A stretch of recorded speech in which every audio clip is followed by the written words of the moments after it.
বন্ধুরা, তো চলো এই দেখো কি অবস্থা আমাদের। শনিবারে ঘাট কাজ বলে, আজকে বৃহস্পতি শুক্র দুটো দিন পাচ্ছি বলে আজকে ঘর দোর পরিষ্কার করছি, আর কালকে করব কাচাকাচি করছি। শনিবারে ঘাট কাজ, তো তারপরে আমার ছেলেদের কাজ, কীর্তন, খাওয়া দাওয়া। আমরা পুরো একদম জিরেন দিচ্ছি না, সব শেষ।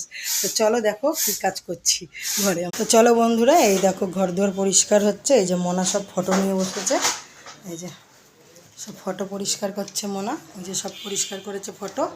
এই যে সব ঘর দুয়ার এই যে পরিষ্কার হচ্ছে, এই যে সব ঘর দুয়ার পরিষ্কার হচ্ছে। এই যে সব আমার ছেলে কাজ করছে, এই যে আমার ছেলে পরিষ্কার করছে, এই যে সব ঘষে মশে আমার ছেলে পরিষ্কার করছে। এই যে বাড়ি পরিষ্কার হচ্ছে, বাড়ি ঘর দোর সব পরিষ্কার হচ্ছে, এই যে সব পরিষ্কার হচ্ছে। তো চলো এই কটা দিন মানে ঠাকুরের ইচ্ছায় ভালোই কেটে গেছে আমাদের। মানে সব গুছাচ্ছে ঠাকুরের ইচ্ছায়। ভাত খাইনি, কোনো মালুম